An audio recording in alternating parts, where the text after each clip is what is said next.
everyone, I'm Catherine. So I'm the president of the UTS Science Society.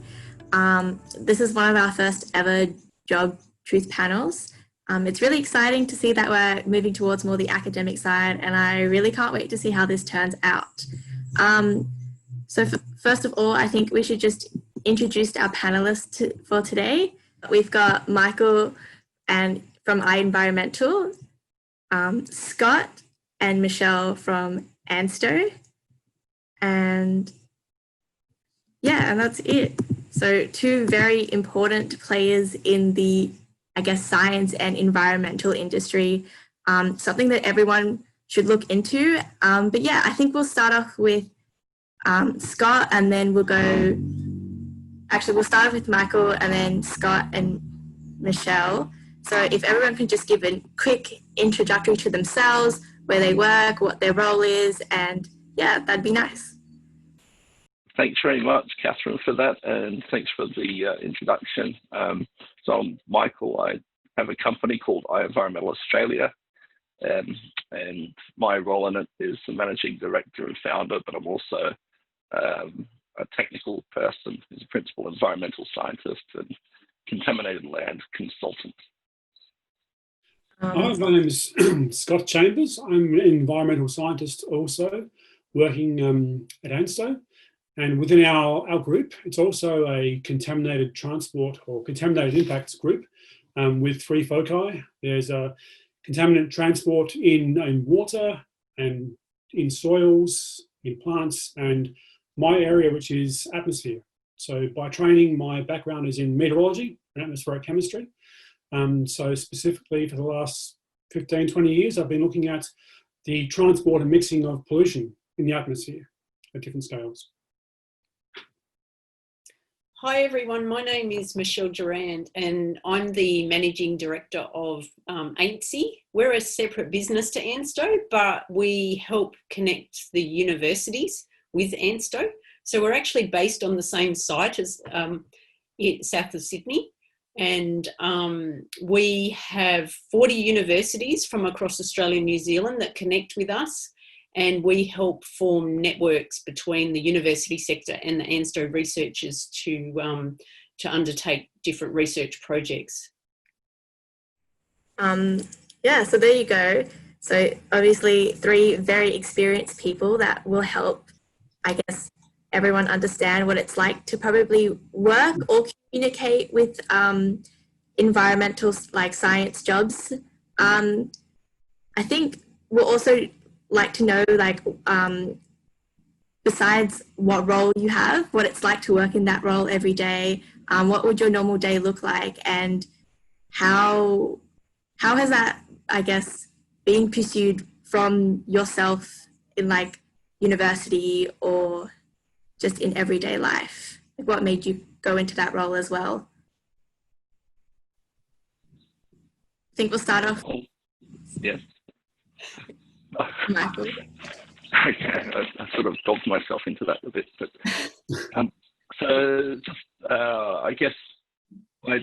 I studied engineering computer systems a long time ago, and I thought, what's the opposite of sitting at the computer all day? I was studying environmental science.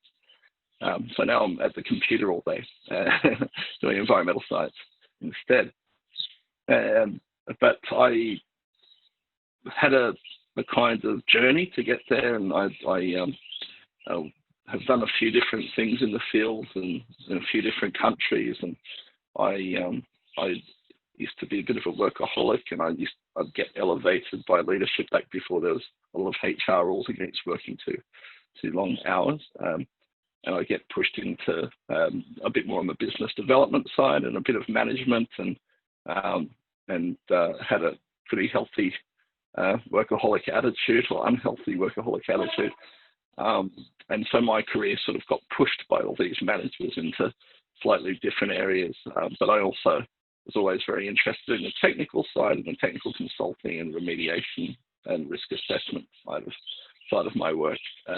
So now I guess the work I'm doing is a little bit different, because I started my own consultancy a few years ago because I was pushed into this business development side of work, and I got to experiment with a few companies and finally felt comfortable enough to do it myself with my own money.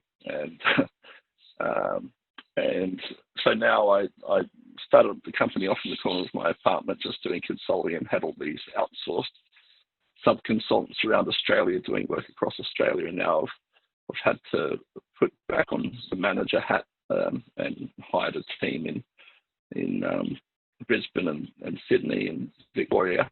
And the idea is to grow the company to do things a little bit differently and focus on large contaminated sites.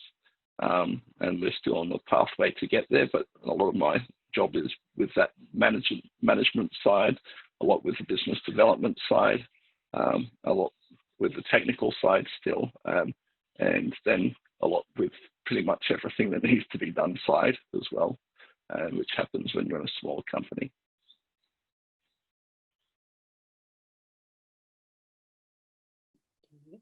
Okay, we hand over. Okay, so from my own perspective, I came to where I am now via a very convoluted path. Let's say it took me about 25 years for me to work out what it is that I really want to do. I started my career, or my learning back at Flinders University in South Australia. Wasn't quite sure what I wanted to do. I did a first year of my undergraduate as an oceanographer. At the end of my first year, I realised that I didn't want to do that. So I wanted to do maybe hydrology. But before I could do hydrology, I needed to do more maths and some geology. So I did a year of geology and maths. And then I finished my undergraduate in hydrology. After graduating, I then was offered an opportunity, completely left the field, with an airborne meteorology group. So I did my honours in airborne meteorology, using motor gliders to look at energy and water balances of salt lakes in the middle of Australia. Finished that and changed tack again to work in an airborne atmospheric chemistry group, where we did some very low-level flying over in Western Australia, near a place you may have heard of, the Bunny Fence. So over in Western Australia, there's a large rabbit-proof fence that separates agricultural land from native vegetation. Years back, they cleared 13 million hectares of native vegetation to plant crops along a knife-sharp north-south boundary. And we were looking at the impact of this change in land surface on the trace gas exchange and the local climate, the heat exchange, the water exchange. So we were flying this small aircraft about 20 metres off the ground for 60-kilometre traverses either side of this bunny fence to look at what impact this change of land use by man had on our regional climate and on the carbon exchange and other trace gases. When I finished my PhD, I ended up taking up a postdoctoral position with an ecological group, again, a complete change, over in Berkeley, UC Berkeley, California. And the research I was doing there was, again, looking at disturbance influences on climate, but this is natural disturbance. So we're looking at what happens when bushfires come through forests and completely change the landscape.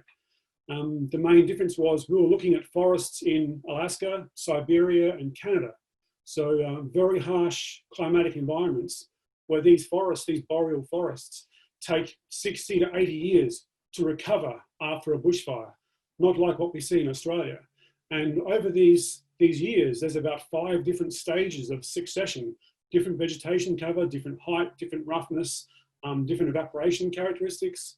So we were looking at the local and regional climatic and trace gas influences of the different stages of succession, and looking at feedbacks between anthropogenic climate change and the regional climate change caused by these fires themselves. We find that as the globe is warming, the fire events in Alaska and Siberia become more frequent, and the fires themselves become more severe. So this changes how mature the trees can be, and it also changes the depth of the berms. So it changes the kind of succession. So we spent a long time in a very hostile environment looking at disturbance effects there. And then when I finished my work in America, I then joined ANSTO, again, a complete career shift. And at ANSTO, I found myself in a group that makes a kind of instrument that measures the gas radon. Now, radon is a naturally occurring radioactive gas that comes originally from the uranium decay chain. Uranium's been around since the dawn of time. It's got a half-life of about 4.5 billion years, so it's pretty much got everywhere. So we find that radon gas comes from all land surfaces, but not much out of water. And it's a noble gas, and it's not very soluble in water in the atmosphere. So it's kind of the perfect atmospheric tracer for us. Comes out of the ground, does nothing, dies predictably. So we know where it's coming from, how much, and where it goes. And any change apart from those factors that we see is intimately connected with mixing and transport in the atmosphere. So if we can understand what's happening with radon, we can get a really good handle on what's happening with pollution in the atmosphere. So for the last 20 years, I've been working in this group, and we've got 4 or 5 main areas of research. So global scale research, where we use radon tracers to look at global changes in greenhouse gases and ozone depleting substances, which is very important for our climate change, long-term climate change. We also look at regional scale transport of pollution. This could be across the Pacific Ocean, it could be from the southern continents down to Antarctica. It could even be cross-boundary pollution transport from one country to another. Stepping down further, we look at pollution within individual cities. So what is it that drives changes in our air quality that people are subjected to on a day-to-day and an hour-to-hour basis? Trying to tease apart what are the natural influences on changing air quality versus what are the man-made influences that we can maybe mitigate. And lastly, we look at using our techniques to try and test or evaluate models. So global models, regional models, that kind of thing. Probably stop there and let Michelle take over. Okay, hi everyone. As I said before, my name's Michelle Durant. I'm the Managing Director of the Australian Institute of Nuclear Science and Engineering. And the company was actually set up over 60 years ago to help researchers connect and do their experiments using nuclear techniques at ANSTO. So it's got a long history there about bringing people together. So my background is that I studied in Adelaide and I did a Bachelor of Science there. And then when I was at the end of my bachelor's, I actually, so I went from being, very much, at the time I wanted to be a geneticist, a microbiologist. So that was kind of the area I was studying in. But then near the end of my degree, I started working at an interactive science museum, a bit like Questacon in Canberra. So from this experience, I actually really enjoyed the scientific management and the admin side of running a business. So I went more into business. So I started with science and then moved over into business. I had an opportunity there. I got promoted and I ended up being the operations manager of this interactive science museum. So it was a really exciting time for me. During that time, though, I also, just on the side, decided to learn Japanese as a bit of a hobby. And I guess I'd highlight now that hobby that I learned way back a long time ago has actually helped me later on in my career. So hobbies are really, really important.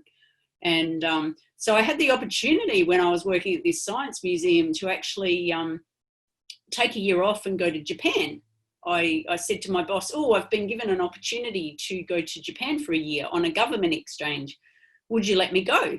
And the boss said, yeah, sure. And that's something I would like to highlight too, is that, never be afraid to ask your boss something. Because if you don't ask, you don't know the answer. And the worst answer can be no. So, and at the time I wasn't going to ask. I thought, who would let their staff member go off to another country for a year and guarantee them that they can have their job back?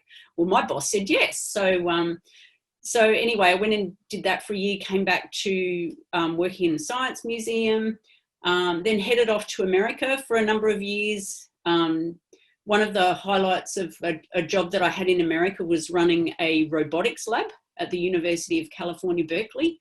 So whilst my background started in science at the bachelor's level, it actually opened up so many opportunities for me in the business world. And that's something I would like to highlight today, because it was really good to have that scientific background and then be able to go off into the business world, because then when there were negotiations going on, people would trust me because I had the science degree. So that was really good. Then later on moved back to Sydney, and in Sydney did a number of different contract jobs. Then I realised that I wasn't getting promoted, so I took on a job at the Australian National Maritime Museum, and I realised that my career was a bit stuck, because I had my bachelor's in science, but I really wanted to pursue business.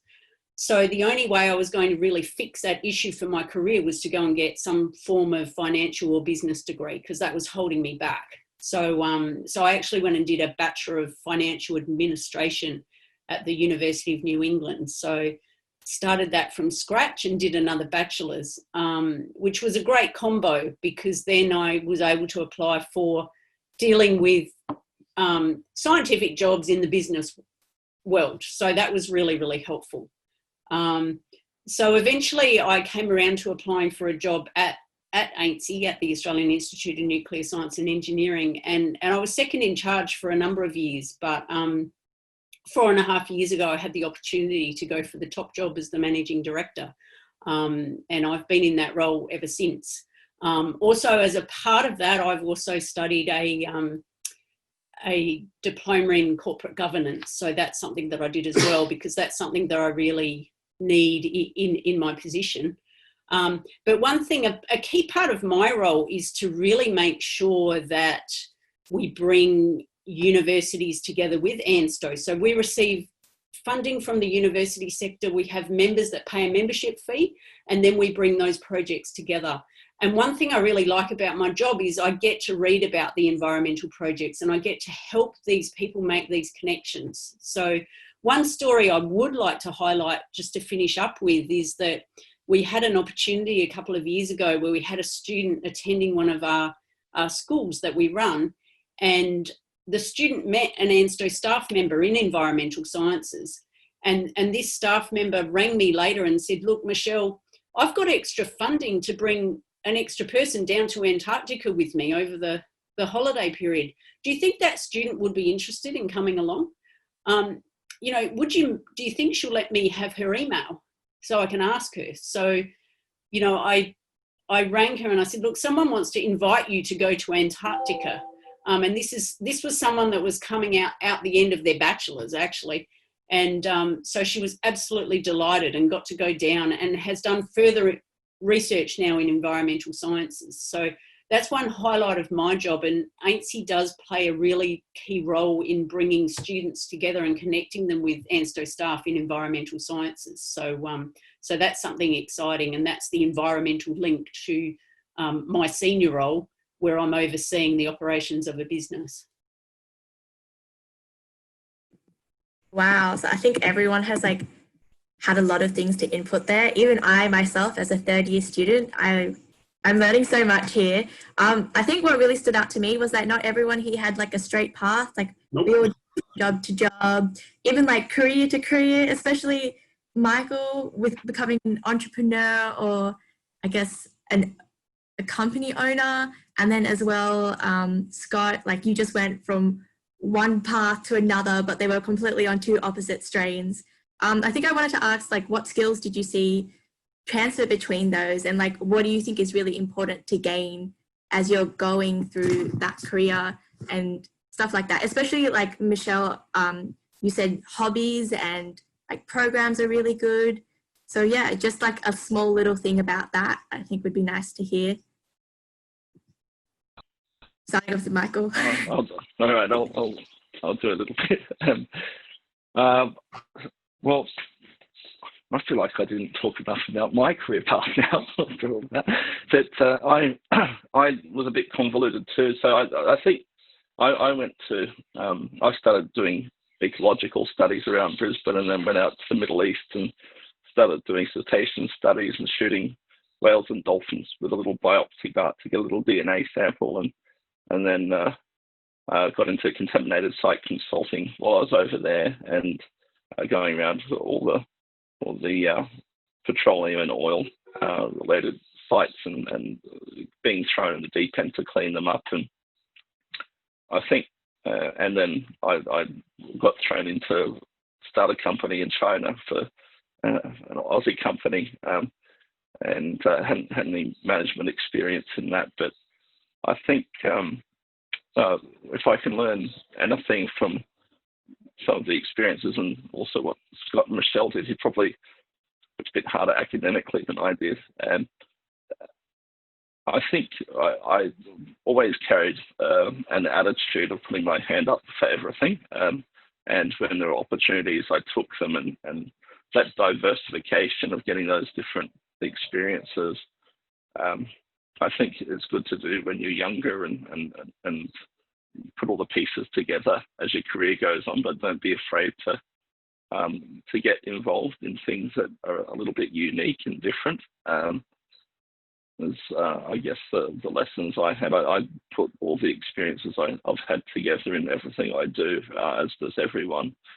And if you go to join a company and everyone's just grown up and worked and studied in the one area, then you're going to stand out a little bit. It'll help your career when you've got all these extra experiences to bring into the mix.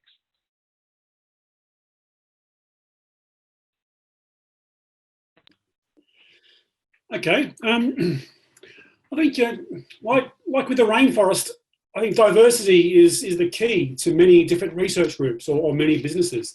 So all groups need a mix of people. For example, I work next door to a colleague who has had the ideal career path. And he started his first year of undergraduate a couple of years before me in meteorology or micrometeorology, and he has not deviated to this day from that career path. And his depth of knowledge in that field is immense, and his research abilities are astounding. Whereas I, on the other hand, come at this from a completely different view. I haven't often spent more than 1 year in a given field, and you've moved from point to point, but together we actually work very well. I mean, having, I think if you have a diversity of interests and diversity of experience, it gives you the ability to look for solutions to problems, or look for techniques or ideas, and see how they might be applied across disciplines in a way that someone that spent their whole life in one discipline might not be able to do so easily. But if you're then working with someone who has spent a long time in one field, I mean, you can give them your ideas and they can have a much more thorough think about whether or not that'll work. So I think having teams that are made up of different kinds of people, I think is very important. So I think the short answer is there's no silver bullet. I mean, you can't come along and say you must spend your entire life in one career or you must not. I think you can make both work. I think from the university level, where most of you guys are now, the most transferable skills are communication. I mean, your basic English, learning how to express yourself, your thoughts clearly, a sound, if you're in science, environmental science, a sound understanding of maths and mathematical principles, and good IT skills. If you can express yourself, if you can work out your equations and do your data analysis, and you know your way about computers, pretty much anything else you can learn along the way. You can skip from one discipline to another, and you'll pick up the skills you need. But I think with those three things, they are the most transferable skills you can have. And then it depends on your personality, whether you would prefer to choose to stay in one path or whether you have the interest to go from different disciplines. I think they can both serve you quite well. That's probably the advice I would give.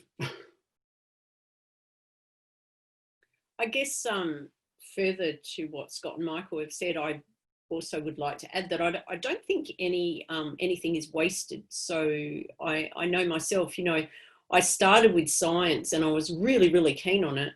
And I still am. I'm very passionate about it. But I was choosing a path where I felt like I would be in a lab quite a lot. And then I realised personality-wise that I'd prefer not to be. I preferred more a role where I'm in administration, bringing people together that way.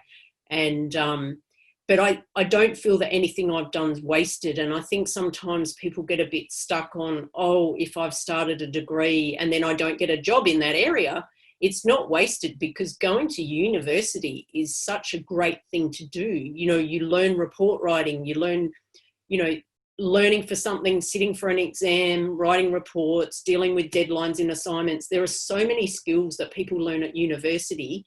And it doesn't matter what degree you're doing, you're going to learn these amazing skills that are very, very helpful in the workplace. So nothing's ever wasted. But also I'd say to people, if you're kind of stuck with something, don't be scared to swap around as well. You know, because any study you do, I studied my science degree straight from high school, but then later on I started a finance degree when I was early 30s. So, you know, nothing's wasted. There's plenty of opportunities out there all the time. And I think, you know, it's great if people know exactly what they want to do, but don't be frightened if you don't, because, you know, things change all the time. And I think also the situation with COVID has taught a lot of us that you know, life can be a bit unpredictable, but certainly, you know, any study you do or any hobbies you do can help you along the way. And the example that I wanted to highlight with hobbies is that I just learned Japanese when I was younger as a hobby, but I've had an opportunity now, years and years later, to use that in my career, because we've been collaborating with the Japanese. So, and that's been a real asset and something that's really, really helped me. So if you're going for a job and you're putting down your undergraduate degree on a CV, don't hesitate to put down all these extra skills as well. You know, if someone's done prior work at McDonald's, or, you know, any prior work experience that people have, because I often have students say to me, oh, should I put down that Macca's work that I did? And I said, well, yeah, it shows that you've been trained, good customer service skills. There's so many skills there by getting those bits of experience through your uni life, and running societies and getting involved in committees. All of these things are an absolute asset later in life, and help prepare people for the workforce. So don't ever shy away from bragging about yourself. And I think that's one thing I see with students coming through our programs, is they often don't brag about themselves enough. So, you know, anything you achieve, get it down on paper and keep it there. So, and be proud of what you're doing, because it's all wonderful. And diversity is a great thing. So when we bring people together and they have all different experience, it makes for really good projects and really good decisions as well. Yeah, I think that's some really good advice. Like you were saying, like hobbies really show out who you are and the things you like, and then obviously your experience and your skills. What about for someone that's maybe a little bit confused on, like, in their career? How do people become more decisive, or how do you, besides hobbies, how do you expand, I guess, your connections, like through internships and opportunities and all that, especially because you're probably more experienced in this field. Yeah. I was just going to Yeah. I was just going to say, there's plenty of work experience opportunities you can do to get in there with companies. And if you're unsure, that's an easy way to dip your toe in the water. And I mentioned I did computer engineering, and then I chose environmental, and I had a lot of people saying, you've got to choose something, you've got to make your decision. And the truth of it is, all I needed to do was start doing something, rather than doing a lot of not making a decision. And I think if you just do something, you'll learn a lot of skills along the way, like we've been talking about, and you'll use those skills for whatever opportunity you end up doing. Yeah, I think in short, if you don't try it, you'll never know.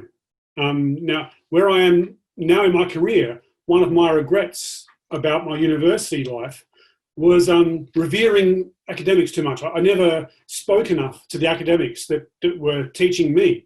And now I have a much better appreciation for how many interests academics may have apart from their teaching, and how time poor they are.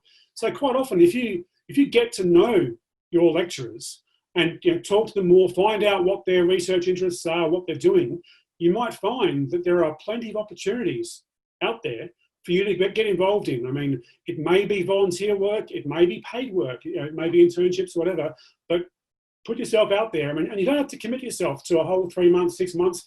You can try it for a few weeks here, a few weeks there, and unless you try different fields, you won't know what they're like. And everything you try, you'll gain more experience from. And particularly in environmental sciences, some of those opportunities, they may be quite spectacular.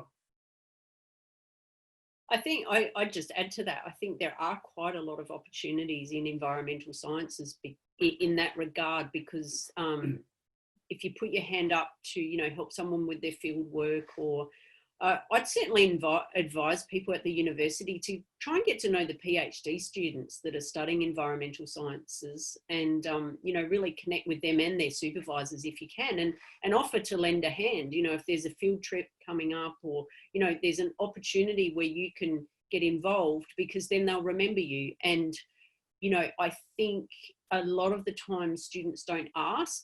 And if people actually put themselves forward, they'll probably get a nice surprise that, because the worst answer you can get is a no. And that's the position you're in anyway, if you don't ask. So, I would highlight that I do find that through my work that a lot of the students that communicate with us is mainly by email, but, don't hesitate to pick up the phone.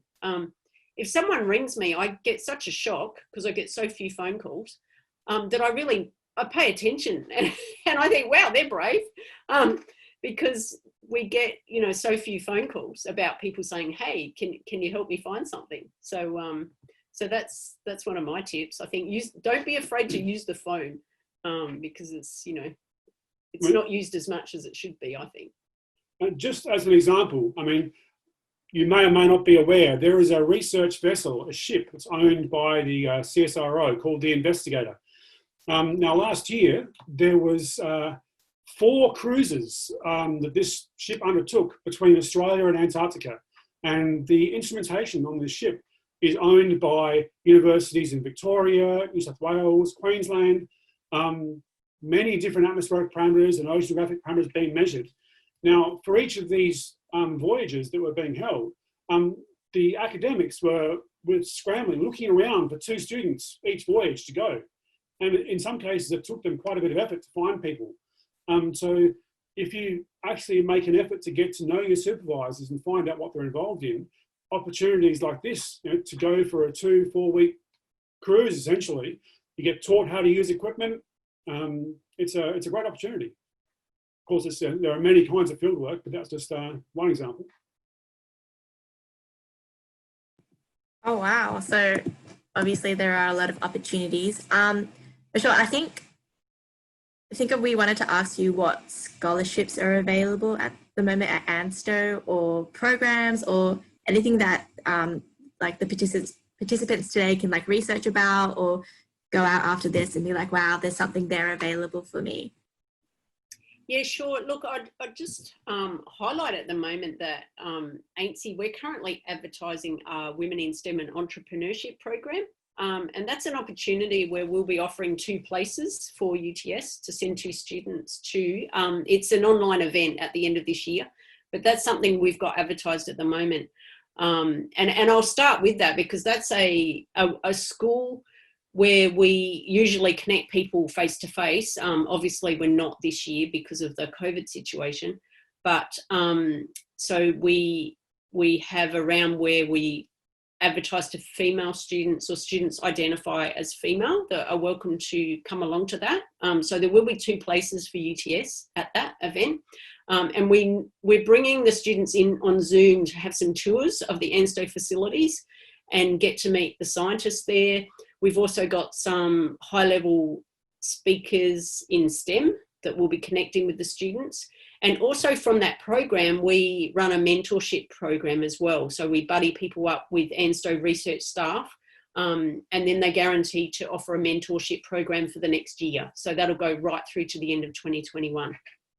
So So yeah, look, that's something that's up on our website. So please have a look at that. We also offer a school in the middle of each year called the Ansi Winter School, where we let up usually about 2 students from each university to come along. And we held that in July this year on Zoom, but we had about 80 students attend that, and that's touring the ANSTO facilities, getting to meet the staff, number of different social events. So that's one of the largest major long-term events that we've been holding. And then for students that are heading into further studies, so we have honours scholarships that we offer each year. So this year we offered 32 honours scholarships, and that's $5,000 stipend for students to do work at ANSTO. And then we have a number of PhD top-up scholarships as well. So we have between 80 to 100 PhD students each year. And we also are offering internships in France. So we've got quite a few areas that students can go into. And but I'd encourage everyone to have a look at our website, because UTS is a member. As a student, you're entitled to apply for any of our opportunities. We have a representative at your uni, Professor Michael Cordy. So he's the rep there that anyone can contact to ask for more information. He'll be doing the nominations for the Women in STEM and Entrepreneurship School. So I'd encourage people to apply for that. But he also looks after the nominations for the school that we do in the middle of the year, which is the Ansi Winter School. And that school targets senior undergraduate students that might go into honours or some further study. So for the winter school, where everyone's welcome to apply for that. That's a quick snapshot, but please visit our website. It's ansi.edu.au, and we've just opened an Instagram account, so please join, because we're trying to get our numbers up. So yeah, we should offer a prize for number 100 or something, but yeah, we're looking for followers, so please follow us on Instagram. We've got Facebook and Twitter up there too as well. So we have on our website, though, a login page. So every time we advertise a scholarship, we actually send it to your email. So if anyone's interested, please go into our website, ansi.edu.au, and all of these scholarships are for opportunities at ANSTO, working with the facilities and the excellent staff there and all the expertise. So so have a look, and you know, because, for example, with our honours program, it's typically about 50% success rate. And it's a pretty easy form to fill out. You just need to connect with an ANSTO staff member, and then you can be up and running and receive $5,000 for yourselves. So, so really good opportunities there. Wow, that's really good to know. Michael, did you have anything on that topic of scholarships? Yeah, I guess I didn't fully explain what environmental consultants do, so I might quickly do that and give a snapshot, because when you go to a party, someone says, "What do you do?" and you answer, "I'm an environmental consultant." The next question is, "So what do you do?" And nobody knows what it is. So, I've started a kind of op-ed or an article I wanted to write about what the value of environmental consulting is, because in China you go to towns that have red X's over all the houses and have been abandoned, and you feel physically sick with the pollution that gets cleaned up. Whereas here, it's often a minor roadblock or a minor amount of contamination that can be a big roadblock to a commercial development or some economic activities, and it's not as profound always the type of cleanups that you do, but you still do see them, and there's a reason why we enjoy clean air and everything here, and it's because there's those regulations in place, and the fact that environmental consultants are around as an independent consultant to do that. The businesses don't want the government to be doing all the regulation and sampling themselves. It interrupts their business, and the government doesn't want the businesses to be doing their own sampling. So that's the value of environmental consultants. And maybe a quick example of a recent project that's just at the tail end now. So and this is where for contaminated land consulting, there's a lot of different elements that come in. Pure academics often don't 100% fit into consulting unless it's a very specific expertise role, but to be a generalist project manager, there's a lot of skills, and certainly report writing skills, project management skills are very, very important. Communication skills, and then attention to detail and analytical process and learning to write objectively. But you're coming into this commercial phase where you're balancing keeping a client happy and also doing everything very thoroughly. And I think it's a pretty fun little area to get into. So I had a client in Western Sydney, a big environmental consulting firm, and this was just after I started my little company from the apartment corner. A big environmental concern wasn't really servicing them well, and they had about 25 underground storage solvent tanks, and they'd been leaking, and someone put a couple of holes down one end of the site and a couple of holes up the other, and the client said, "We don't want you to put holes in the middle of the site because we've got forklifts and things." And they decided not to solve that problem, but just give in to the clients. And so they found this contamination plume, which shows the contaminant transport under the ground, that was mapped from the sampling results, showing a little plume just around the tanks and another plume near the fence. And they had this argument that there were two different plumes, and made no sense straight away. So I jumped in there and said, "You're probably not getting great advice." And I'd had enough experience to put forward a whole program from the start to the end and give them estimated cost bands of how much each stage would cost. The company could take that to their board meeting to get some approval, and suddenly I started looking better than this big company, and they gave me the work. And the work was to delineate the contamination, put holes in the middle of their site, and do some extra vapor sampling. So we sampled the groundwater and the soil conditions and mapped all the concentrations of all these different contaminants. There was a stormwater canal at the north of the site where all the groundwater was going to, and that was the big concern, that all the contamination would go into the stormwater canal and out to the river.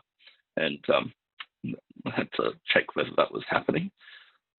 We pressured the client into reconsidering about getting rid of the source, because in contamination, you've got a source. That's where all the contamination pollution comes from, chemicals, where chemicals are stored or spilled. You've got a pathway, and that's how it travels, and it might be going under the ground in groundwater, down through soil, or in surface water, traveling somewhere up through vapor. So you can imagine the smell of petrol. That's petroleum vapor, hydrocarbons coming up. So you've got all these pathways. You've got to investigate the source, the pathway, and the receptors. And the receptors are people or the environment. And you've got to understand what they are to understand what the risk is. So always, if anyone's getting into contaminated sites, always think about source, pathway, receptors, and that starts to build a conceptual site model. So that's what we did. We built this conceptual site model. We then got rid of all the tanks, the underground storage tanks, apart from a couple they needed to operate, but we fully checked them for leakages and triple checked them. And we pulled out all this soil, and it was all sand around the tanks, and we made a bioremediation pad and added some surfactants to treat all these solvents. And I had another site out with one of the councils where it was a landfill with a sports field on top. Most of the parks in Sydney, by the way, are old landfills and have contamination. And we were redesigning the sports field and remediating the landfill, the former landfill, with a leachate system and landfill gas system. And we wanted to reuse as much of the soil, the clean soil, as we could, but it just didn't have the right turf growth property. So it needed some extra drainage. So there was all this sand that was contaminated, and this site that needed sand, and we didn't want to mine fresh sand and cause some impact to the environment. And we didn't want to send this sand out to the landfill because it was expensive for the client and not a great sustainable practice. So we cleaned up the soil. We got a special exemption from the ETA to reuse the soil, and made a blend of some of the soil so it could blend with this sand at the other site. So that solved part of the issue at both sites. The surfactants kind of bound the hydrocarbons so that some bacteria and other interactions could reduce the hydrocarbon concentrations, essentially, or that undergo some changes to reduce the concentration. And then we had to work out how to clean up all this groundwater as well. And I'd been working with some specialists in the US, and we were looking at this clay aquifer where the contamination had migrated over a long time, but you can imagine how if you drop some water onto clay, it's going to be very different than if you dropped water onto sand. It goes through the sand on the clay, it sort of sits there, and over a long, long time, it starts to migrate through the clay. And we couldn't work out how to treat it and get into this clay where it had been running through for a long time, because if you treat it with chemicals or something, you've got to get into that clay somehow. And so we're looking at, of all things, fracking, and fracking with sand. So that would be to just inject a lot of sand at high pressure to open up the clay so we can get more of these chemicals to treat the other chemicals, the good chemicals to treat the bad chemicals. But that was going to be expensive and difficult because it would interrupt the operation of the site. So we ended up doing multi-phase vapor extract, vacuum extraction, because we mapped out that enough of the extraction of the volatile component would reduce the mass. And then we did some fate and transport modeling, some risk assessment to model to show the rest of the contamination in the ground. How long would that take to get down to the stormwater canal? And over what time would it naturally degrade with the bacteria eating it up? And were there enough things to feed the bacteria in the ground? And so we modeled all of that and showed that we could do this bit of remediation, put the site into a long-term monitoring plan to check on those bacteria, munching away at the contamination. And it's been operating better than the curve. And so the client was happy. They actually sold their business, and this fit into their plan for selling the business because the site had a negative value, and they needed as a business to raise the value of the property. That's a big issue with all these sites, and that's a big driver for why sites get cleaned up. And the EPA was happy, and the auditor was happy, and everyone was happy. So it was a good news story. But that's kind of what we do. We go and investigate the risks. We work out creative ways to clean them up and assess them. And we try and fit all this commercial side of things in with the business, but also make sure we're obeying the law with the regulator and using science to solve some problems.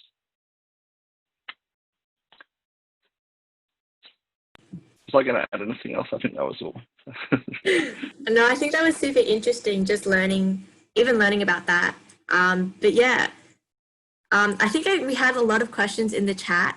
Before I hand over to Martin, I just wanted to thank everyone, especially Michael, Michelle, and Scott. I think you had some really interesting stories. Especially as a host, I learned a lot today. I will definitely be checking out Ansi and iEnvironmental, and like, I guess just, I don't know, researching more into it. Like, you have really promoted, I guess, your brand and your company really well. But yeah, I'll just pass it on to Martin, so then we can answer all the questions everyone has had, all of you guys. Hi there. Thanks for that introduction, Kat, and also thank you for facilitating for the previous section of this event.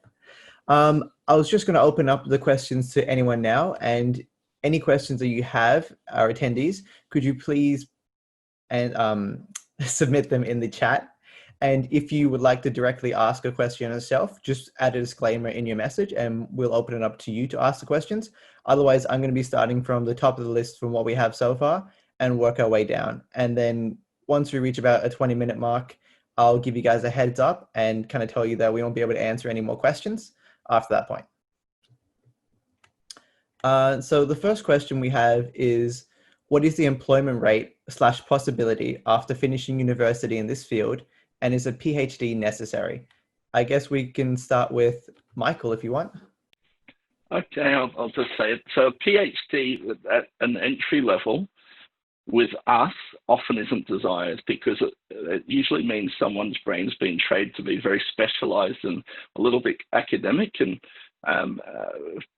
so for other positions it is desired, but usually at a starting position, sometimes it can be a little bit of a red flag for environmental consulting firms for the reason that you might be a little bit too academic and your brain isn't open to the wicked ways of consulting as much. So we masters is fine. Graduates coming into the company, if we see a PhD, the first thing I see as someone who hires people is, was this person going to be too academic and a little bit not commercially savvy and potentially not. Sometimes even people who publish a lot of papers aren't great at report writing as well. For what we do, so report writing is a big strength, project management's a big strength, and someone who's keen. So if you come into an interview and you're someone who's super keen, you say that you've focused a lot on report writing and attention to detail, and you seem quite organized, you're probably going to do better than someone who comes in with a PhD without those skills. That's very interesting.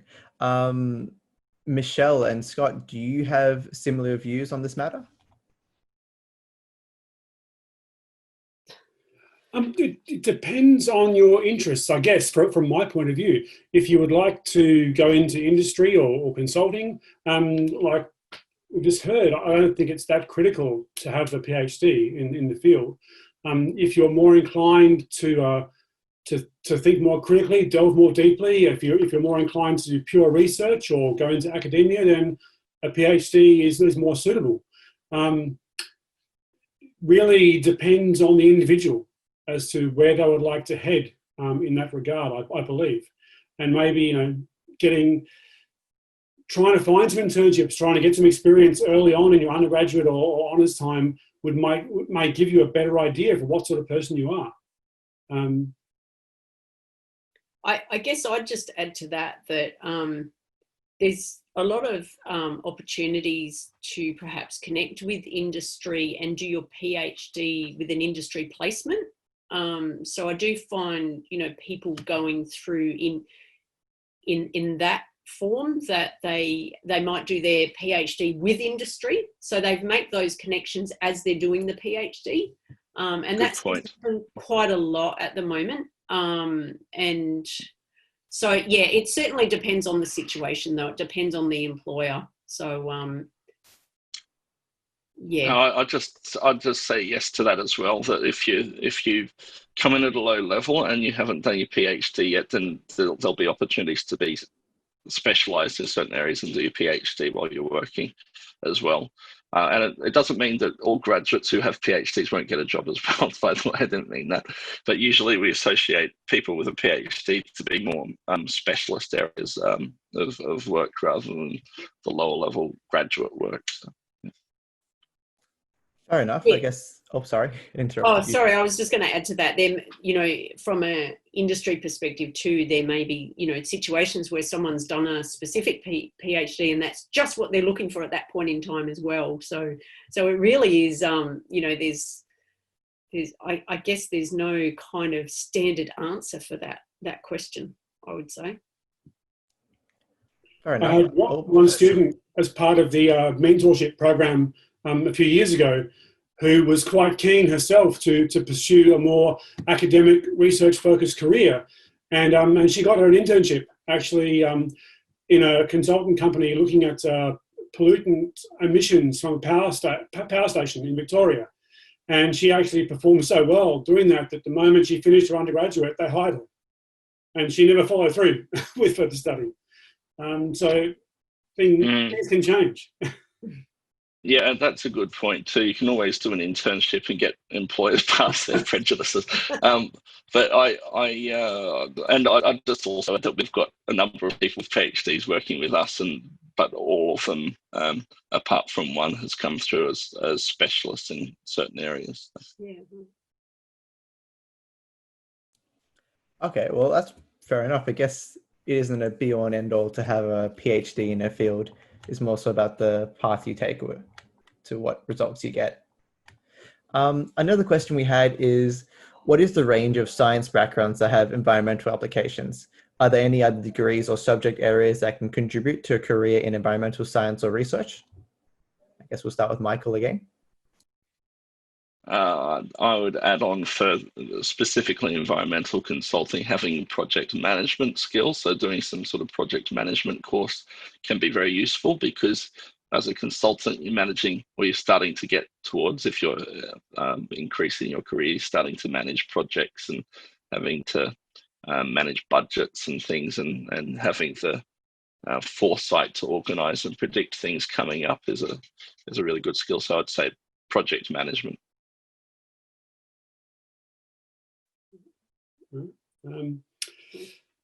Yeah, I haven't had much experience myself in the management side. It's all been research or science based, but certainly I think any avenues you can find to improve your communication skills, I think is really important. You need to have an inquiring mind, have the ability or the willingness to independently follow trains of thought, and being able to communicate, either express your ideas or communicate with colleagues, is essential in that regard.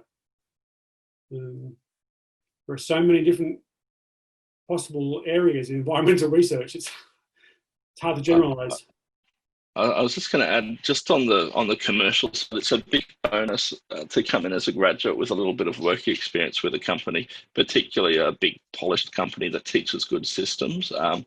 So if you have a few months or several months or 6 months of either work experience or internship, it's for a commercial organisation, it's a really big boon, because number one, you can get feedback from the company that you did the internship with, so there's a little bit of filtering just to see how you went through the basics, and you've actually ticked off a lot of the basic stuff that is an investment for the company to train you through. So there's a few things that you'd have an advantage over someone who hadn't done any of that in getting to that, billable commercial side of things, where you're useful for the business in the business sense of being useful as well. So.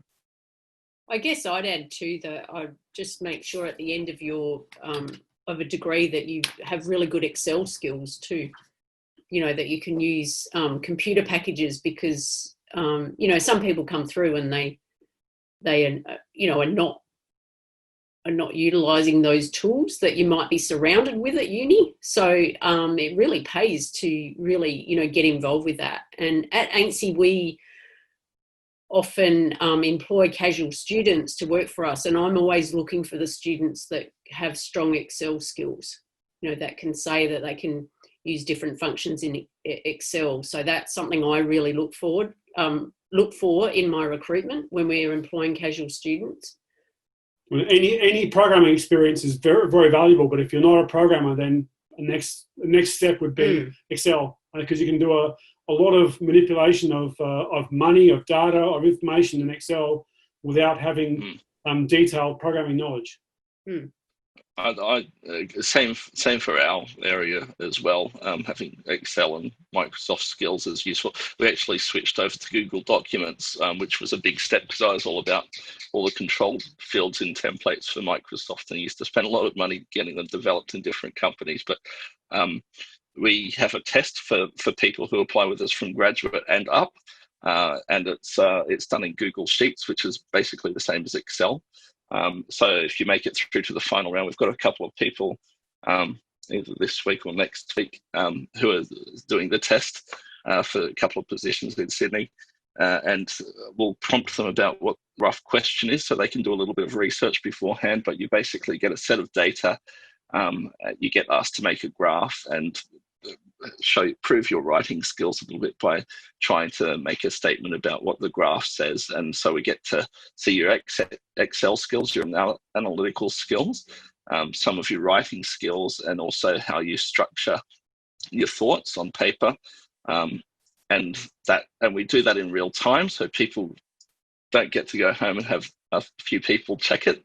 It's the raw thing, and that's been probably the biggest boon in our hiring process to get good people on board for what we need specifically, having that in the process.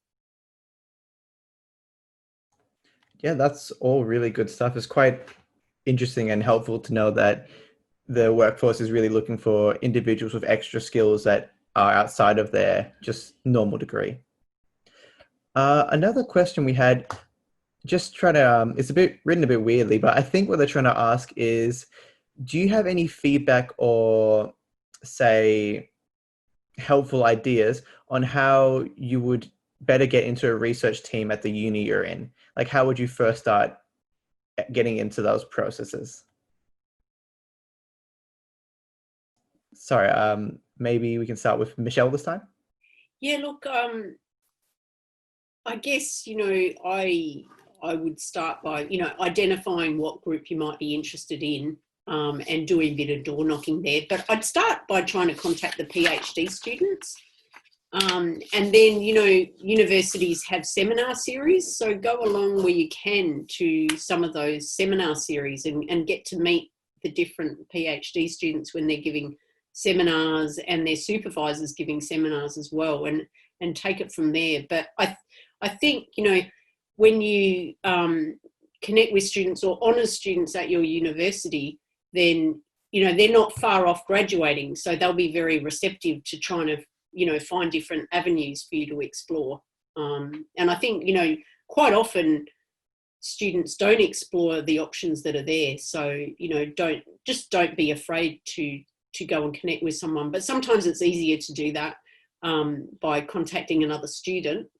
And the other thing is I'd mention that I'm finding now more and more students are starting to connect through LinkedIn. So that's one place where we are finding students are connecting quite a lot.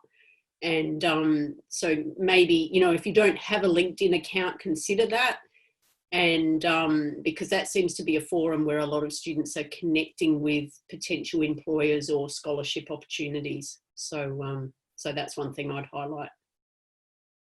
Yeah, I think I agree. I think to get into a research group at university, ultimately you need to approach the academics, but that could be a daunting prospect at first. So approaching some of the senior students, masters, PhD, that you may have come across on campus may be initially less daunting, and they may be able to give you some background to possibilities that may be out there, so you can do some of your homework before going any further. They may be able to tell you a bit about which academics are more approachable than others, or maybe how to approach them. So I think going that step first to connect with some of the senior students is definitely a good idea. But then ultimately you need to connect with the academics and show them you're keen, show them you're interested, and find out what opportunities there might be to help out or join the group. I don't have much to add in that area. I from my personal experience, I had lots of uni flatmates who are academics, and I used to go and help with carrying stuff around in the field and that sort of thing. And that was a great experience too. Fair enough. I guess that's quite helpful as well, like knowing that, or giving a bit of extra confidence just to go up to some of your maybe instructors who are PhD candidates and stuff like that, just starting from there. Another question we had was, is it better to work in the public or private sector to enact real change? And which do you prefer working in yourself? Maybe we'll start with Michael this time again. Yeah, this is a really good one, because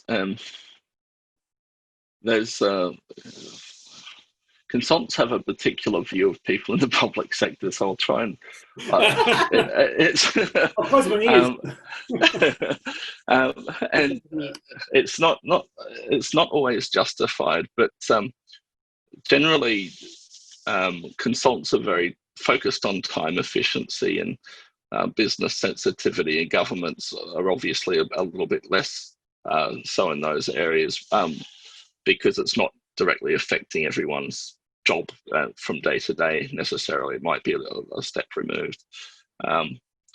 So I'll tell you one thing. So whenever new regulations come out, say in the environmental consulting space, then usually there's a whole bunch of consultants and academics involved, a lot of consultants involved in shaping those. And when they come out, it's open to people having their input. And there's a lot of industry groups that can have input and shape those things that are formed from consultancies as well. I have always had the approach to speak with government agencies and understand where they're at and who the decision makers are with new regulations coming up, and you have some very interesting conversations. So I've more recently moved up to Brisbane, so I'm doing this from Brisbane now, and they were bringing some new waste regulations in Brisbane, which became official last year, and before then, Queensland rather than Brisbane. Queensland was still catching up a little bit in some of the environmental regulatory side to some of the other states that had been there for a lot longer with more clarity on waste classification. So when something comes away from a site or a property, where can it go? And where is licensed to receive it? And we deal a lot with that, with contaminated water and contaminated soil, or potentially contaminated soil, and we have to test it and give this classification, then you can work out where you can send things. So, and if you can think of, I ran a portion of the Barangaroo project, and I ended up speaking with a lot of regulators for that project, and we actually saved over $100 million in waste disposal fees for the project by coming up with some novel approaches and working with the regulators. And some of it was kind of off, how do you say it, not on paper, regulation and enforcement that the EPA were doing for those projects, and they were decisions that were made by the regulator in consultation with us for the specific project. So from my perspective, I think consultants have a big say with the regulators. The regulators are the bosses, but we help get them to some of the regulations and guidelines that come out as well. So I don't have a clear answer for you, but I think consultants help a lot.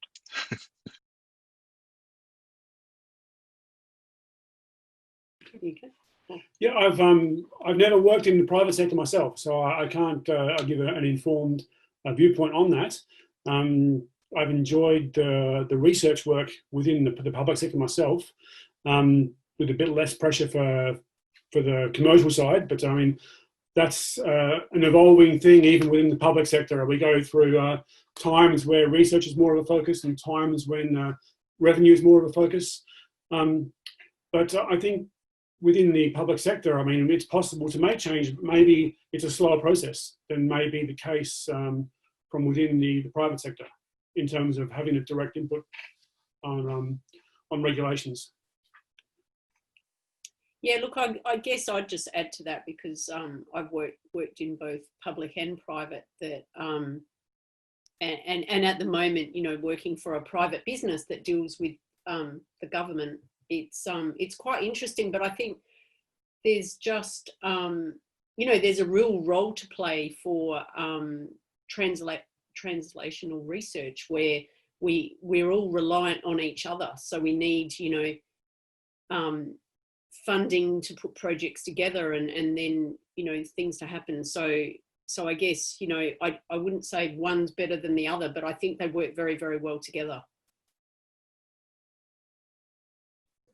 Fair enough. I feel like that's pretty good to hear as well, because it's not so much like one sector is more important than the other. It's a pretty good collaboration between both of them. And it's just more so dependent on what your preference is and where you want to delve into. Exactly. And you find a lot of people are transitory between the two anyway. So you see the same faces on the government side and then the consulting side. Fair enough. We had another question. This one from Tiana. As employers, what do you look for employees for graduate level positions? Maybe Scott can start with this one this time.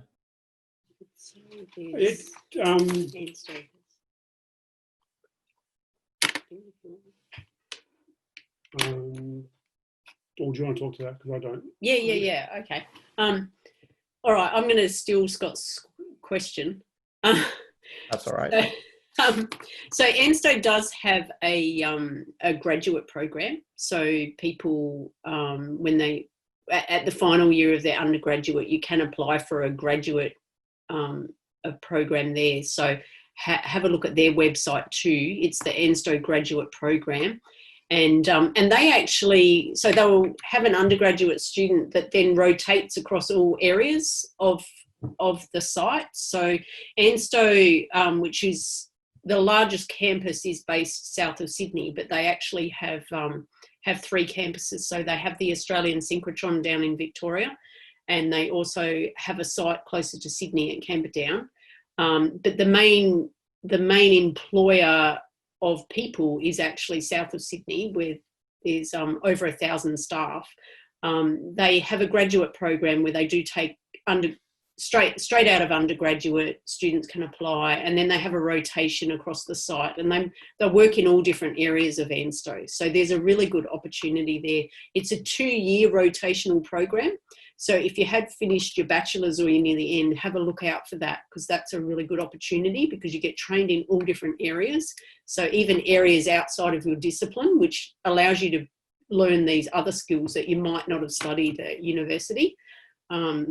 So for example, one of their rotations is that the person's based in the CEO's office for a couple of months. So they just get to learn about how a CEO is running a large public organisation. So it's, amazing opportunities there. So at Ansi, we often have casual undergraduate students. We have a student at the moment that finished their science degree last year, and is helping us with events and all different sorts of things, very multidisciplinary role that we have. Science communication is really something that we're always looking for as well. So when I'm looking to employ an undergraduate, I'm looking for Excel skills, I'm looking for science communication, I'm really looking at hobbies, past experience. Customer service skills are so important, because, we want everyone to be empathizing with the customer and really, really good customer service skills. So there's a mixed bag there that can be covered by a lot of experience that can be easy to obtain throughout an undergraduate degree. Would you be able to quickly maybe expand upon what the ideal candidate would be for that opportunity? Because it's an application process, and what are you kind of looking for exactly in a person for that? Yeah, okay. Well, someone that is really, someone that can take feedback, like put their hand up and try anything, but happy to learn from that. So we've had a number of positions go through our business where we've employed people in their first year of their undergrad, and we've trained them in every aspect of the business.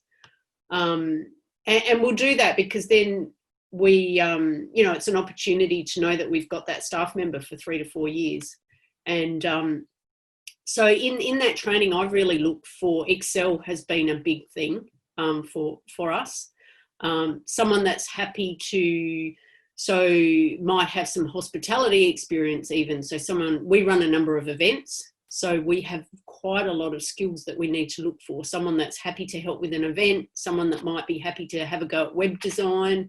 So if you're in any clubs or societies where you've had an opportunity to update a website, I'd certainly say get involved with that, because that's something we look for, someone that's keen to help with our social media, because the writing Twitter feeds and stuff like that, there's a lot of work there.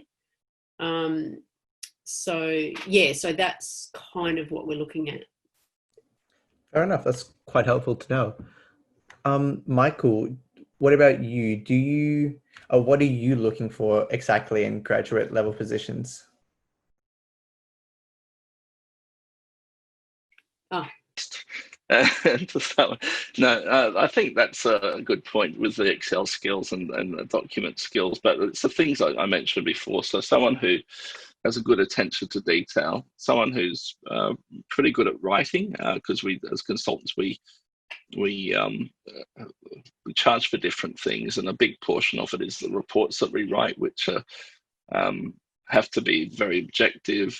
They can have big impacts commercially. So if you tell a client that they need to do more to hold up a big development, but it's actually not required and the risk is low, that's wrong. If you don't say that, it's a huge risk for our company as a consultancy. So if you're not telling the client that they need to do more when they do have to do more, then that's also a risk. and getting the language of that is very important. Being objective is a real key. So it'll be the report writing and having a good attitude, sounding like you're keen, but going to fit in well with a bunch of other people who have all different personality traits is a big thing too. So keen, good writer, and can operate Excel, attention to detail. Fair enough. Oh, sorry. I think in a similar vein to what Michael mentioned before, I think having people that have a demonstrated ability to think for themselves too. I mean, we have in the past had a similar process to what Michael has, where we would have, I've often given different students a spreadsheet with some example atmospheric or environmental data, and ask them to interact with me about this, and you very rapidly find the difference between people who have an inquiring mind, who will actually delve into it and discover things themselves and ask more probing questions of me or of our group, or you will find other people who will just every step of the way say, and what now, and what now, and what. They may know how to use Excel or program, but they don't want to think for themselves. So I think if you have a reasonable grounding in the basics of your writing, your mathematics, and your ability to program or use Excel, but you also are not afraid of digging yourself and looking for connections, looking for what's going on. I think that's a very important part of this, to try and to tell students apart. Okay, that's quite a great thing to know, because I feel like, yeah. Sorry, I was just going to add the work experience is a big thing for us too. So if you've done some work experience, it really does count a lot. An internship or work experience, it counts a lot for people coming in fresh, because it just gives you something extra to measure by. Because when you come into a business, you're getting a lot of investment in training. And what I mean by investment, it's not necessarily dollars. It's people's time to train you up, and time with consulting is always kind of critical.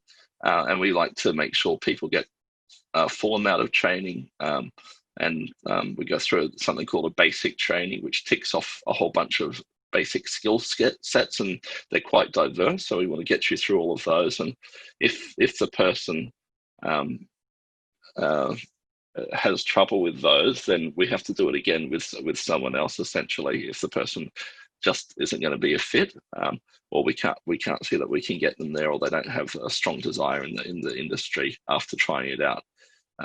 So if you've already gone through a bit of that basic training and done your sampling, done some report writing and everything, it's a huge thing on your CV to have for us. I'd also like to add, from a hobby point of view, if people have done umpiring of sports, that's something where has differentiated us in looking at casuals that are just starting up in their first year, because I've always thought, wow, umpires always get a rough time on the sport field. So, if you're the sort of person that can umpire a kid's sporting game, so yeah, I've looked at that too, where I've had people put that down, because I thought, wow, that's, there's a lot of skills. You need to look at the extra activities you do and pull out the sort of skills that you have to deal with, conflict resolution and, just maintaining your cool as well, working under pressure. Some of these things you can explain by these extracurricular activities. One thing I would highlight though is that keep in mind that when you're out and about, if you're attending workshops in schools, that is also an opportunity to go for a job, because that's how I've met students that I've ended up employing. They've actually come to us on a school, and they've been really inquisitive and really confident and, really interested in what we do. And then, so when we've advertised a casual position, then we remember them. We're like, oh, that was that student that came to our school that was really polite, considerate, attention to detail, all these different things. So just remember that when you're out in your community as well, that you could be sitting right next to your future boss, and it could be someone that's a student with you at the moment that ends up being your future boss. So just something to consider. And think very carefully when you're writing a CV about your hobbies, interests, and experience, because sometimes it may be something that you really don't consider to be relevant. When in my previous job, when we were hiring students for environmental fieldwork, I mean, the first year I was in this position, we looked at the CVs and we chose the most academic outstanding people.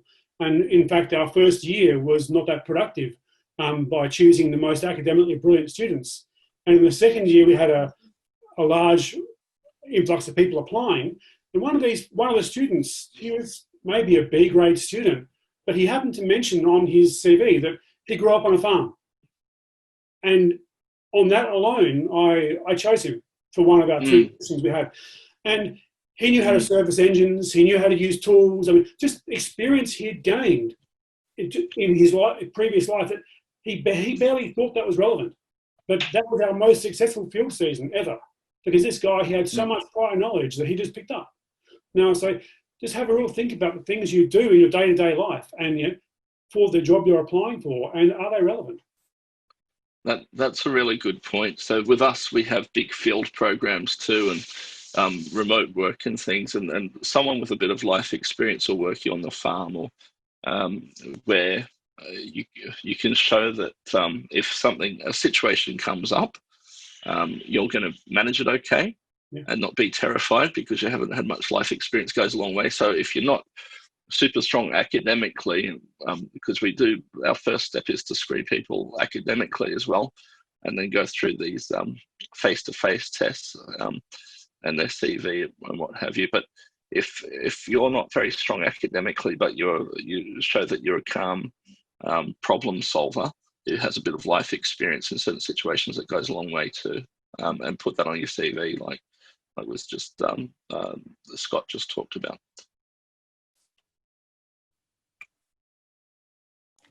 Fair enough. I'll just say one thing. I don't want to sound like I'm a non-environmentalist and too commercial, but it's just the reality when you get paid by mostly businesses and sometimes government to be consultants. You've got to be very commercially sensitive, and that means if a business is paying you to dig up holes in the ground and find contamination that might get them into trouble, it's counterintuitive.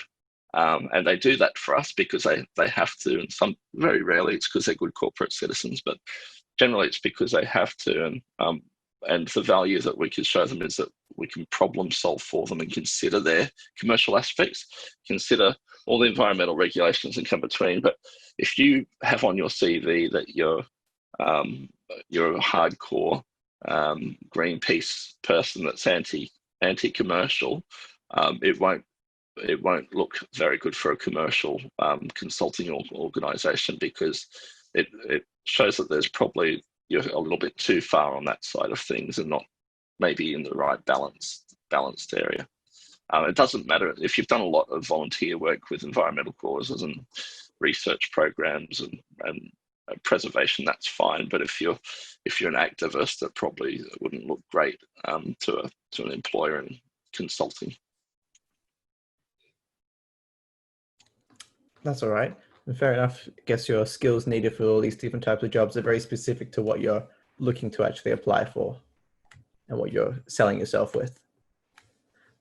Lucinda had a question, and she said, this is specifically directed towards Michelle, I'm pretty sure. She said she's had a look at Ansi, the organization, and she's interested to hear about the programs, awards, and scholarships you have for students. And not only that, are they just for postgraduates or for all types of students? And how do students benefit from these programs? Yeah, sure. So we have 3 different schools that we run every year, which I had highlighted earlier, but we have our Ansi Women in STEM and Entrepreneurship School. So that's for first year female students or students that identify as female. Then we have a school that we offer that's at the end of the undergraduate year. So for any students, welcome to apply for that. So the schools, we really give students the opportunity to meet experts in their field across ANSTO. We have 3 different major committees that we deal with in terms of reviewing applications. So we have archaeology, geoscience, environmental science. So that's one area where we're using nuclear science techniques to solve problems. We also have a biomedical and biotech committee. So we've got students under that committee that are doing research, cancer research, Alzheimer's, schizophrenia, cystic fibrosis research. And then we have a materials science and engineering committee as well.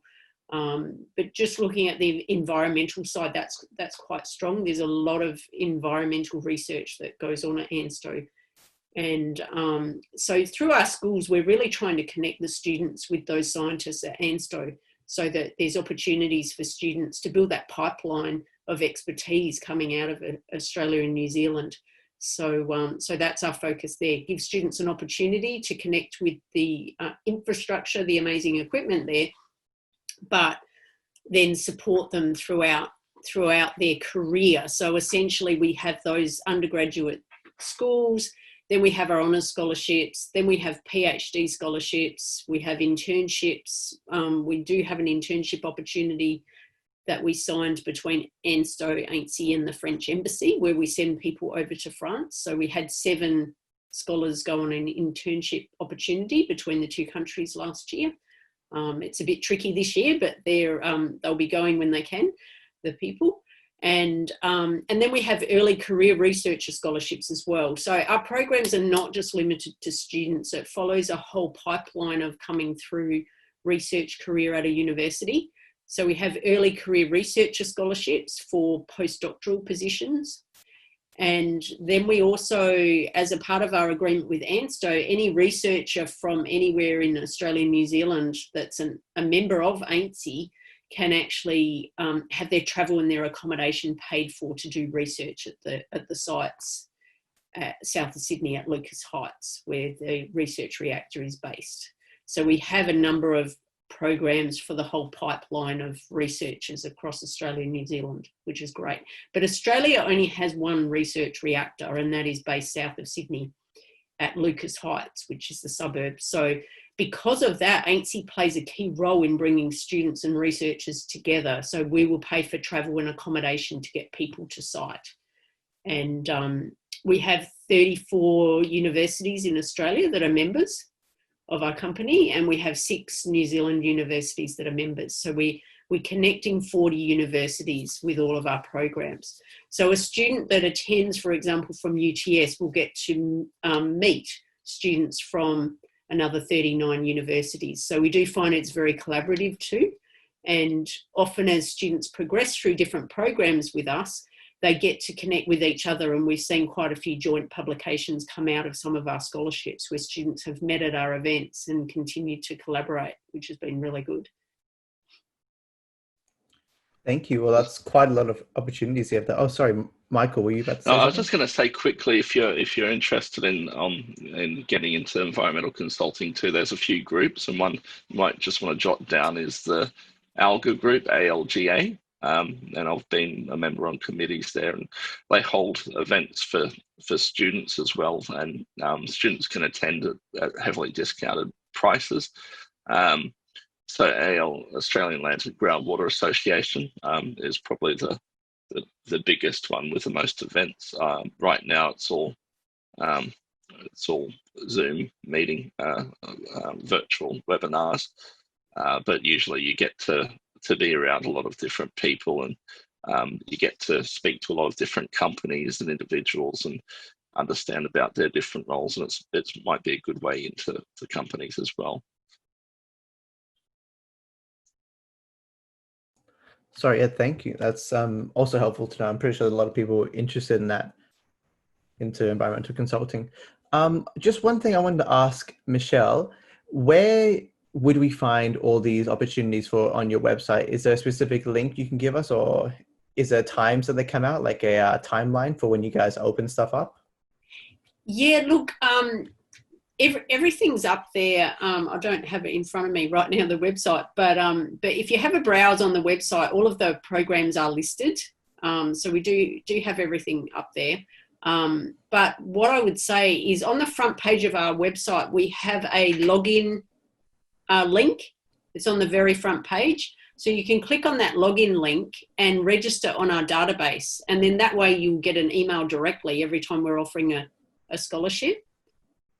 So, so that's a really good opportunity if you just log in. And one thing I will mention is that the university pays a membership fee. So it's not students having to pay a fee. You're already covered.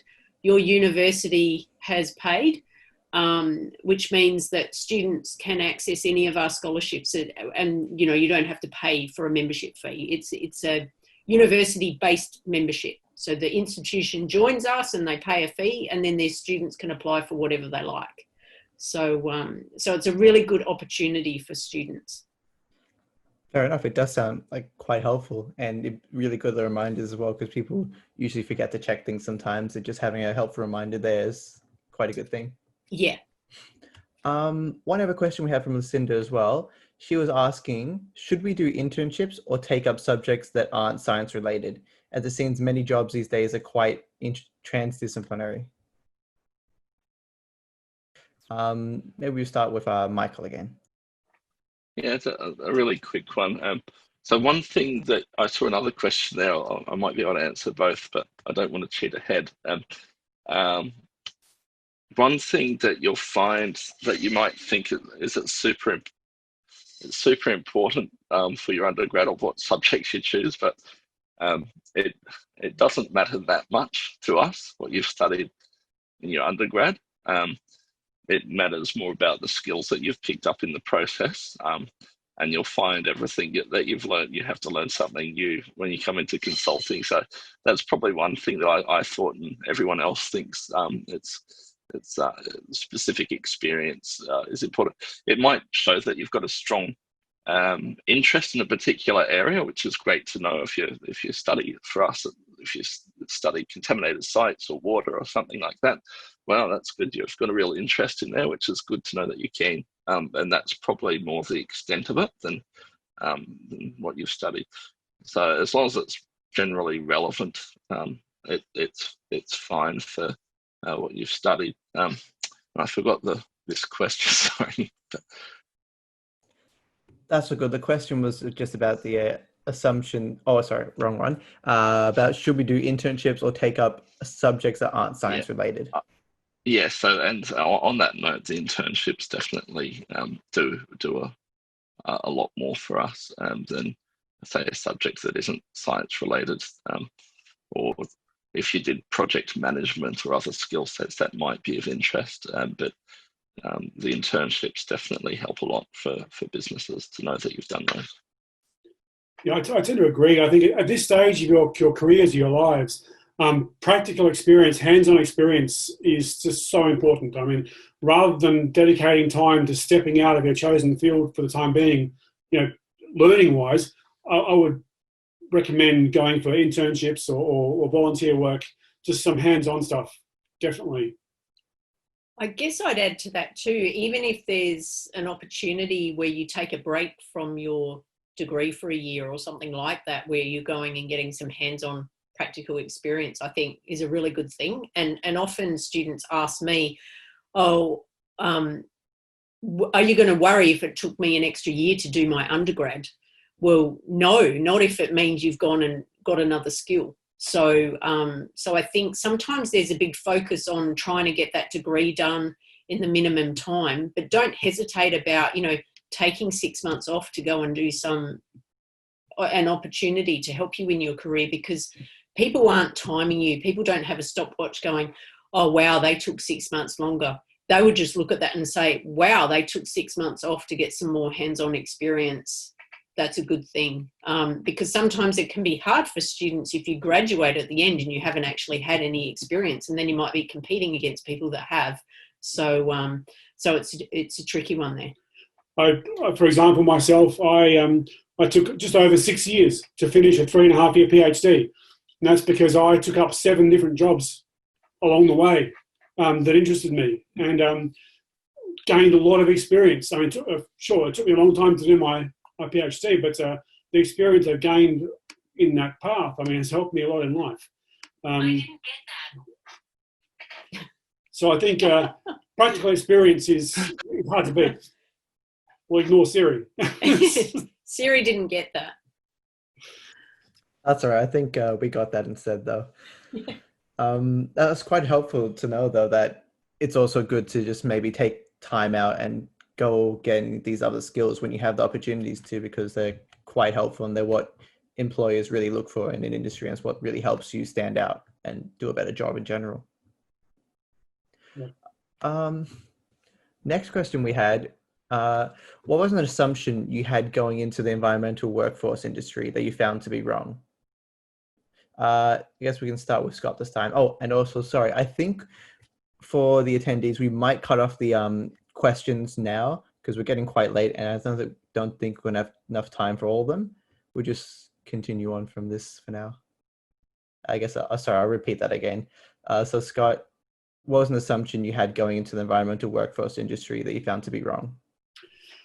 I think I was concerned at the beginning that if I didn't have a thorough, very deep knowledge of a particular topic, that I would found myself in trouble early on. But I rapidly discovered that once I got into a job, I mean, the benefit of working with a team can somehow help you get around that. So even though I didn't have a very deep knowledge of a particular field, having a broad range of interests helped me work with that team very well. So I guess the assumption I had at the outset of needing to have been in a career path for a long time wasn't necessarily the case. And I found that even though I've had a very convoluted path getting where I am, that it's still more than possible to have a very good and satisfying career in an environmental science.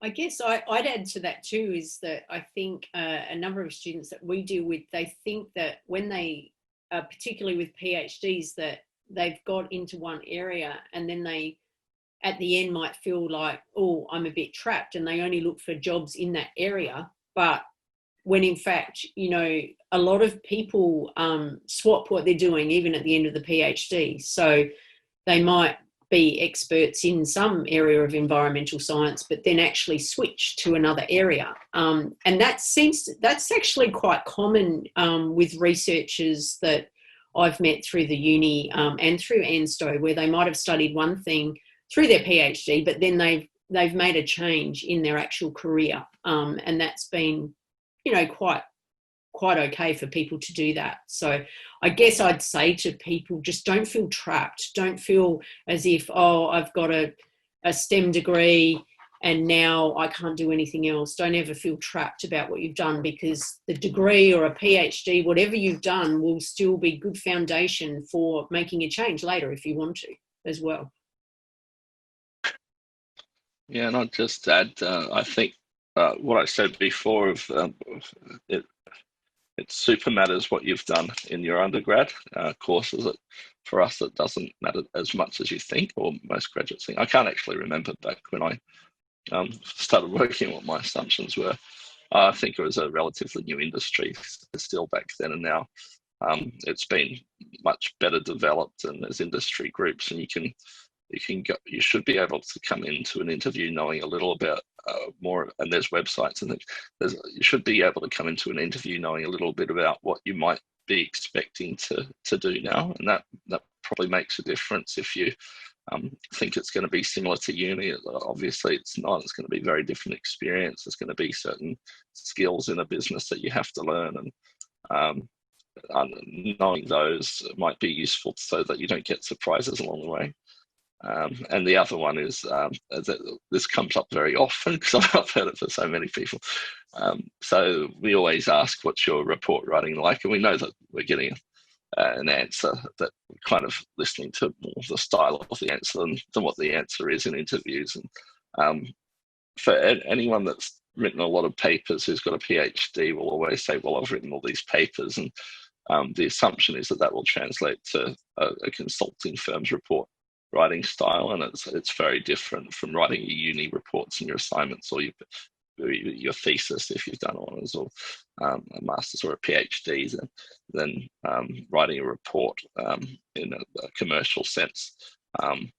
There's a lot of general writing skills, I guess, like more basic communication skills and writing skills that you need to have more efficiency in a commercial company. And the hyper technical side of things isn't as strong. There's certainly an element of getting the technical side of things right, but it's not the main focus. It's writing something that can be used, that the client's going to pay maybe $1,000 a page for some sort of use. So it's a slightly different bit of reporting, very different reporting. I guess I'd add to that, if you're going for a position or an internship or any opportunity, don't submit something where you do have spelling errors in your document, or, you know, because that is actually a common thing that I receive in my work, that I, you know, will receive a job application and the CV will have spelling errors through it. And, you know, that then immediately I've ruled out that person, because I'm like, didn't even remember to do a spell check. There's no attention to details gone. Yeah. So that is really, you know, something I'd say to all students: be very, very careful. In the documentation we receive at Ansi, we get about a 10% error rate of people filling out forms, which I think is way too high. And I would just give that advice to every student: just do not submit something that you haven't checked thoroughly, because it really will impact on that particular attention to detail, which employers are looking for, is so critical. And, you know, it's really disappointing if someone submits something with spelling errors, or they haven't filled out the form correctly, or they've done it in a rush, which often happens. People do things at the last minute and then overlook the attention to detail. We had a position, I think it was in Brisbane, or maybe Melbourne, where we had, it was a graduate position. We had 400 applicants, and the first thing that you go through is look for those sort of errors. To you don't want to read 400 applications thoroughly, so you look for the errors and things that are signs, are red flags, and that's one of them. So make sure that's not done. You won't get through for proper consideration that you probably deserve. Follow instructions, fill the form out properly, check for mistakes. Yeah. Fair enough. I guess attention to detail is a very important skill for undergraduates or people in general when looking to go into the workforce in a scientific industry. Next question. I think we'll go with Claire's question. What's something you wish you did when you were at uni? I guess we can start with Michelle for this one. Okay, I guess when I did my science degree, I wish there'd been a communications component, and I think that's more on offer now to students, but also some sort of business subject in there. I wish I'd done that, because later on I did end up doing a finance degree, because I felt that was lacking in my education. So I think that's something that, you know, if I was starting my life again, I would add that to the science degree that I did. I would go into the business school and look for something I could add to that. But in saying that, I also did study a language outside of uni, and that's helped me a lot, actually, learning a language. So if there are students there that are interested in learning a language as a, you know, an intro language subject as well, that's actually been very helpful. And at Ansi, we are collaborating with Japan and also with France at the moment. So I've been, you know, saying to my staff, you know, has anyone studied French? You know, can anyone help out with this? So, yeah. So anyway, you know, language has been good from my role at Ansi, and but a finance or some sort of business subject would be good. I think from my perspective there, one of my biggest regrets from my uni days is that I didn't talk enough to my lecturers for a long time. I didn't show enough interest. I personally left it until the end of my honours year before I felt comfortable enough to approach lecturers, to talk to them about their research interests and what they were doing, looking for opportunities. Whereas now, I think any time from the end of your first year, if you have lecturers you're familiar with, try and show them you're interested. Because if they've got 200 or 300 students they're dealing with, I mean, unless that student demonstrates to them they have an interest, they really care, then the lecturer won't make an approach. So I think don't don't be scared to approach them. Show you're interested in what they do. Show them that you're keen. Look for opportunities, even if you're volunteering for work. Don't expect pay at the beginning, but just try and get any experience you can. And that's something that I spent too long not doing.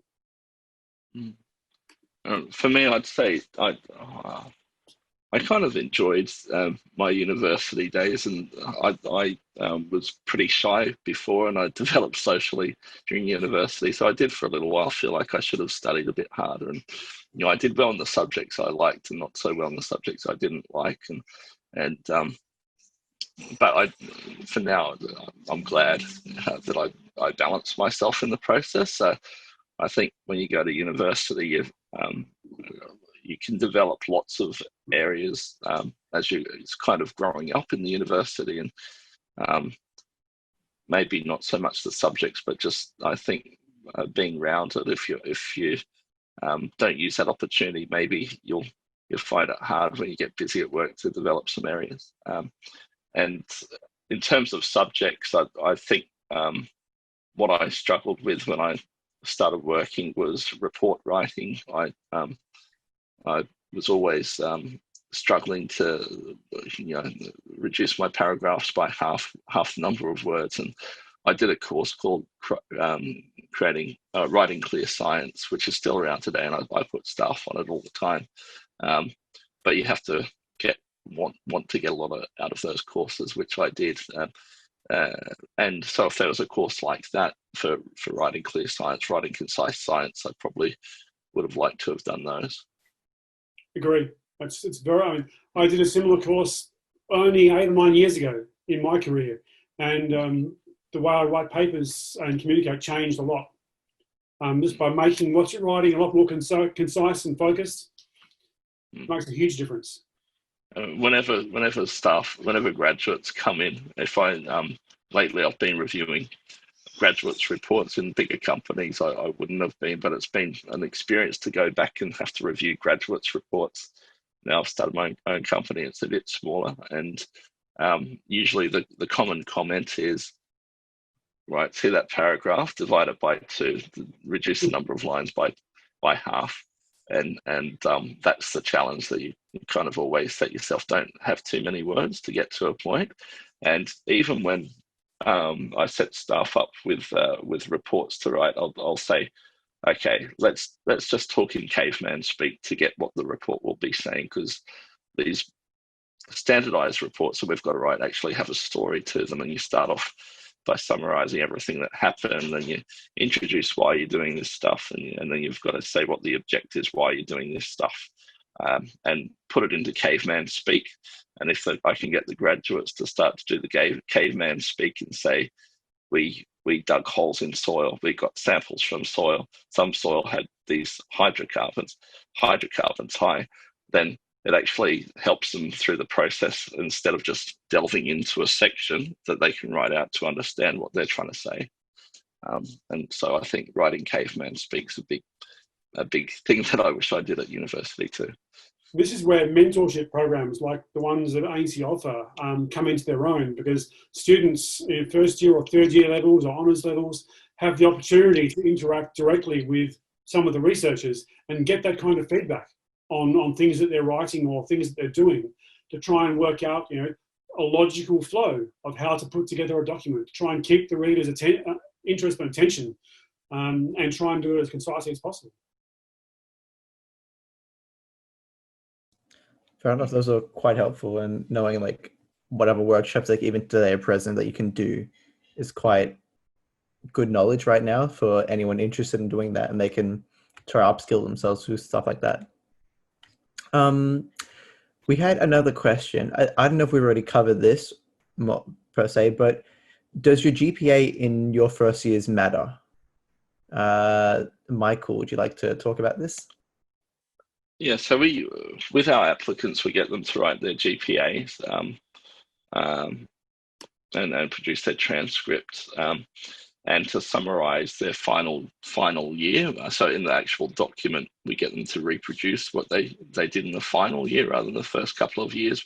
They'll summarize their entire course GPA, but then in their final years. So we focus more on the final years because we understand that sometimes people are like me and they're getting that adjustment year to come in to university, and they might be developing socially still, or just learning how to study. And I find a lot of CVs have maybe an ordinary first year, and the second year picks up, and the third and fourth year are doing much better. So not so much for me. I can comment on from ANSTO and Ansi in this regard, but we really do focus on those final years. So very much what you're saying, Michael, we realise that that first year we put that down to an adjustment year. And yeah, we're really looking at how the student's coming out of their degree. So really those, the last 2 years at uni is where we're really looking for how people have gone. Fair enough. It's quite good to hear, because a lot of people do stress about their first years at uni and how they're doing, and like every single mark, but it's more so a learning curve. And when you get into your third and fourth years where you've developed all your skills, and that's when you should be able to produce the results and what your employers are really looking for. I just had a question from myself, actually. There's a course at UTS, and it's an interdisciplinary course called Creative Intelligence and Innovation. I was wanting to ask how you as employers see interdisciplinary degrees and their relevance in individuals' skills for employability wise. Personally, I see a lot of value in interdisciplinary knowledge, at least. I mean, it certainly benefited me in my career, but it's a very personal thing. I mean, there are other people who would prefer to stay in one field, but I found from my experience, having knowledge across different disciplines allows you to problem solve a lot more effectively, or apply techniques in other areas more effectively than may have already been used. So from my perspective, I would encourage it, but I mean, it's not for everyone. I would say that if it indicates that you're very keen in particular areas that's of interest, like it's nice to see that someone might be tailor making their studies with a particular interest, and you can see where they're keen. And I agree, if you've got multi-skills and skills that you bring to the table from different areas, it's always good. It's not necessarily a huge factor, but it's definitely of interest, and it often makes a better conversation talking about someone's degree than the usual degree too. Yeah, look, I think it's a great idea actually to to grab some skills from different areas, because they're all so important. So I think having done some the most transferable skills of a grounding in communication, the grounding in mathematics and IT skills, once you have those covered thoroughly, then as broad as you can go within reason is useful, because you can apply those the most fundamental skills to a wide range of topics. So Martin, I'll have to look up this subject, creative intelligence. Yes, a Bachelor of Creative Intelligence and Innovation. Oh, it's a whole bachelor's, is it? Yes, so it's a double degree. Okay. It runs as a double degree and so anyone doing this degree, they pair it with, say, environmental science, as I'm doing, or say mathematical science, anything, marketing, like literally any other subject. They got a lot of different degrees, and you come together for a kind of 2-week intensive period during the holiday sessions, where you solve problems and you actually get a case to do for like actual companies. Last one we did one for the Port of Newcastle. Oh, okay. Oh, that sounds good. Yeah, for us, the I&I environmental is for innovation and integrity, and it was going to be innovation environmental. And we thought we'd just be environmental. Well, let's just put an I in front, like iPhone, and can combine the two. But everything we do is focused on innovative approaches, and so I didn't realize what the full question was, sorry, and that was a whole degree, but that would definitely for a company like ours be a real point of interest, that you're someone that attracted to innovation, because that's certainly how we're shaping the company and try and differentiate ourselves. Oh, well, thank you for that. Sorry, I might have worded that question a bit wrongly or didn't give enough information into it. Just wanted to ask Tristram, how are we going on time? Are we looking to wrap things up about now? It's a good wrap up point now. It's about 7. Okay. Just one thing before we finish. Us from Science Society would like to let everyone here know that we have an event coming up next week, which we hope you guys love this event we hosted today, and with collaboration with EcoSoc as well. And we'd love for anyone, if you want to come down to a sci-fi movie night next week. There's 18 people per room, and more details will be on our event page. They're already up. That's all for me. Thank you for coming today, hosts, speakers. I just wanted to thank the panelists all for your time and your knowledge. It's honestly a blessing and an honor to have someone like you guys on here, because I know I've said this, but I've learned so much just by reading the chat. Everyone has been really interested and have learned so much as well. It's just a really good opportunity to have that stepping stone in your career, or I guess your degree. I can't thank you enough. We really appreciate your time. We know that you might have missed dinner or something like that. Yeah, it is about dinner time, but yeah. We'll get there.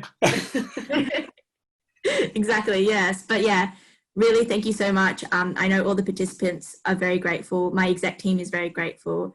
And I'm sure even Activate's very grateful, because they're working towards, I guess, bringing university life and academic life in together.